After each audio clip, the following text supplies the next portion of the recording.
মহাকাশ গবেষণায় নতুন দিগন্তের উন্মোচন করে সফলভাবে শেষ হয়েছে আর্টেমিস 2 অভিযান। 50 বছরের বেশি সময় পর প্রথমবারের মতো চাঁদের চারপাশে প্রদক্ষিণ শেষ করেন নভোচারীরা। নতুন রেকর্ড গড়েন মহাকাশের সবচেয়ে দূরে ভ্রমণের। মিশন শেষে ক্যালিফোর্নিয়া উপকূলে নিরাপদে অবতরণ করলে নাসায় শুরু হয় বিজয় উল্লাস। সংবাদ সম্মেলনে নভোচারীরা তুলে ধরেন তাদের অভিজ্ঞতা। মিশনের ক্রুদের মধ্যে ছিলেন Raid Wiseman, Victor Glover, Jeremy Hansen, Christiana কচ। তারা প্রত্যেকেই গড়েছেন নতুন মাইলফলক। গ্লোভার প্রথম কৃষ্ণাঙ্গ হিসেবে চাঁদের চারপাশে ভ্রমণ করেন। কচ প্রথম নারী আর হ্যানসেন প্রথম কানাডিয়ান হিসেবে এই কৃতিত্ব অর্জন করেন। আমাকে যা সবচেয়ে বেশি নাড়া দিয়েছে তা শুধু পৃথিবী নয়, বরং এর চারপাশের সমস্ত অন্ধকার।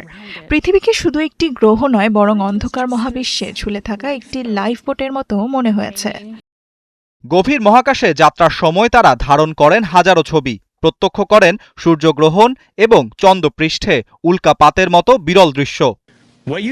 আমি আপনাদের বলতে চাই যে আপনারা যখন উপরের দিকে তাকান তখন আপনারা আমাদের দিকে তাকাচ্ছেন না। আমরা আপনাদেরই প্রতিবিম্ব, যা একটি আয়না। আর আপনারা যা দেখছেন তা যদি আমাদের ভালো লাগে তবে আরেকটু গভীরে দেখুন। এটাই আপনারা।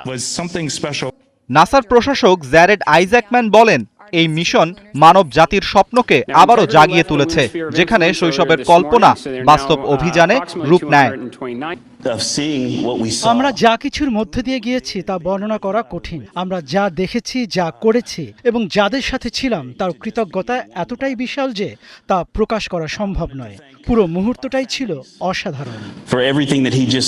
আর্টেমিস 2 হলো চাঁদে স্থায়ী উপস্থিতি গড়ে তোলার লক্ষ্যে নাসার কর্মসূচির প্রথম মানববাহী ধাপ। ভবিষ্যতে এই কর্মসূচি থেকে মঙ্গল সহ আরও দূরবর্তী গ্রহে অভিযান চালানোর পরিকল্পনা রয়েছে তাদের। নাসা আশা করছে 2028 সালের মধ্যে আবারও চাঁদের মাটিতে মানুষের পদচারণা দেখা যাবে।